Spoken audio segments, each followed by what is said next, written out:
In our last class we have discussed regarding left hand limit and right hand limit,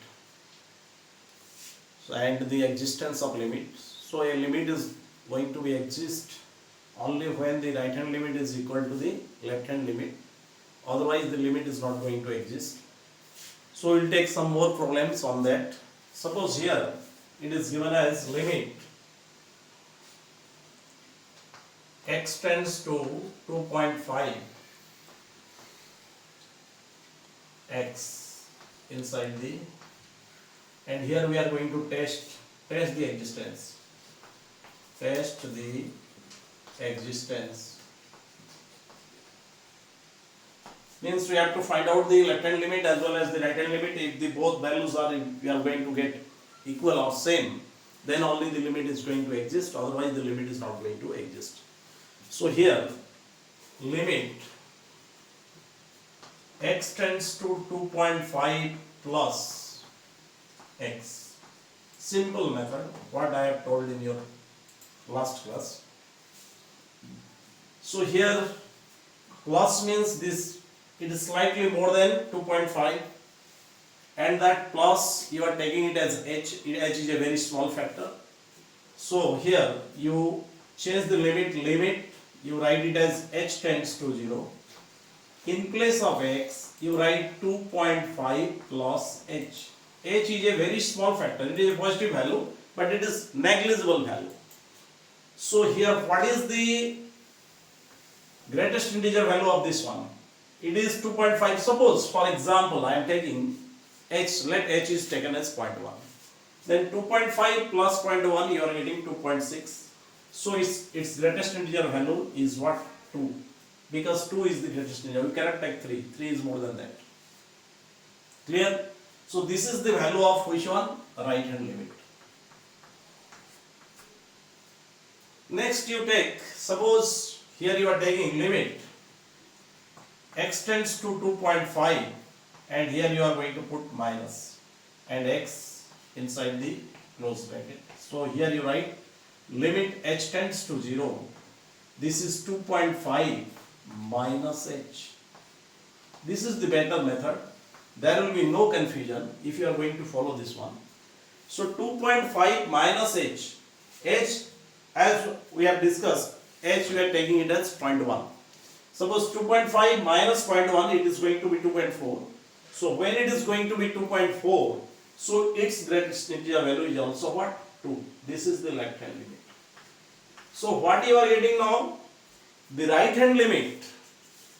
The right hand limit is equal to left hand limit. So limit will exist. This is the condition. And if they are going to, if they are not same, then the limit will not exist. That we have discussed in our last class. Okay, we are taking another problem. Suppose here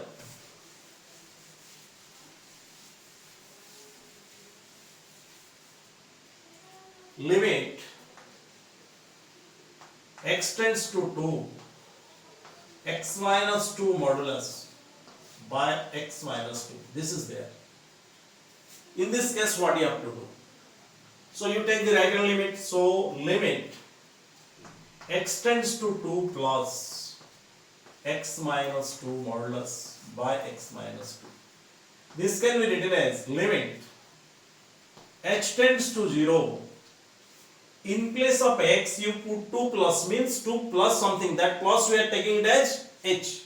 So here you write 2 plus h minus 2 divided by 2 plus h minus 2. Here it is, you give the modulus symbol. 2 and 2 cancel. H is a very small factor. Here also 2 and 2 cancel. Limit h tends to 0. The modulus of h, that is h, and here also you are getting h. H and h cancel. Its value you are getting 1. This is the value of right hand limit. When you are going to take the left hand limit, limit x tends to 2 minus x minus 2 modulus by x minus 2. So this is limit h tends to 0. Here again you put, here it is 2 minus, means it is slightly less than 2. The same h symbol you have to use here. So here in place of x you write 2 minus h minus 2 its modulus by 2 minus h minus 2. This 2 to cancel. This 2 to also cancel. Limit h tends to 0. It is minus h modulus by minus h. So h is a very small factor, so this is negative minus h. So its modulus, you know modulus is always positive. That's why here what you have to take? Limit h tends to 0 and minus h modulus is again h by minus h. This h cancel, its value is what? Minus 1. This is the value of which one? Left hand limit. So what you are getting here?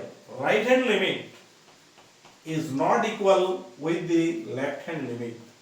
So limit will not exist. Clear? Then next is your clear now. Then we have to, when x tends to infinite, when the limiting value tends to infinity, then what happens? We will go through some problems and you will be clear. You remember, when x tends to infinity, 1 by x tends to 0.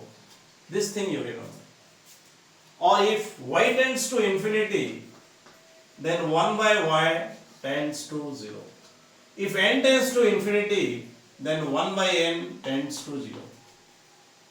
Clear? Because 1 by infinity, when it 1 by infinity, that is going to be 0.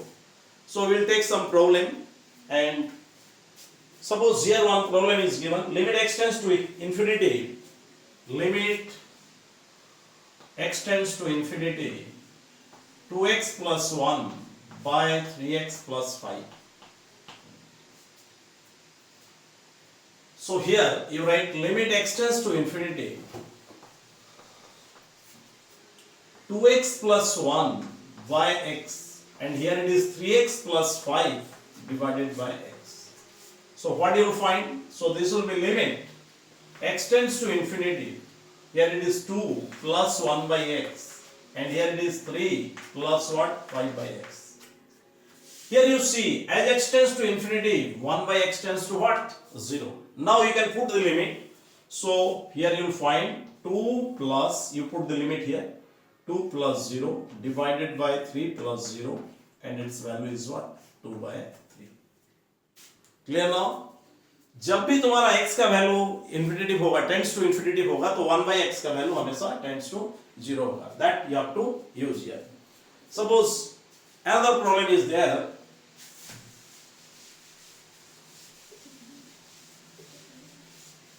Suppose limit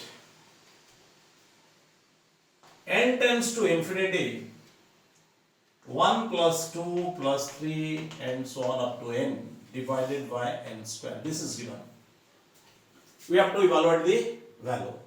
So here limit n tends to infinity, 1 2 up to n, this can be written as n into n plus 1 by 2 into n square.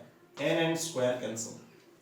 What happens? Limit n tends to infinity, it is 1 by 2. You divide this n with this one, it will be 1 plus 1 by n. As n tends to infinity, 1 by n tends to what? 0. Now you cannot further simplify, so you put the limit.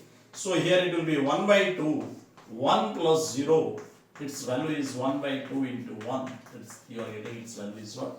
1 by 2. Like this we can solve more problems. We will go through another problem now.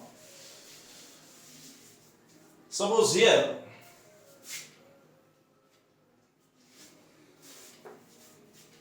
limit n tends to infinity, limit n tends to infinity, n square plus n plus 1 by 5n square plus 2n plus 1, 5n square plus 2n plus 1. If you are going to solve this problem, then how you have to solve it? So here The highest power of n is 2, means n square is there. So you divide this both numerator as well as denominator with n square. So it will be what? Limit n tends to infinity, n square plus n plus 1 by n square, and here you can write 5n square plus 2n plus 1 by what? N square. So what will be its value? This will be limit n tends to infinity, n square by n square it is 1, n by n square this is 1 by n, and plus 1 by n square. And here you will find n square cancel, so it is 5. And here 2n by n square, this will be 2 by n, and here it is 1 by n square. As we know, as n tends to infinity, 1 by n tends to 0, means 1 by n square also tends to 0. So you put the value here, 1 plus 0 by 5 plus 0 plus 0. This will be what? 1 by 5. Like this you can solve the problem when the limiting value tends to infinite. Okay, we'll look at some other problems also. Suppose here 1 square 2 square up to n square divided by n cube. This is another problem.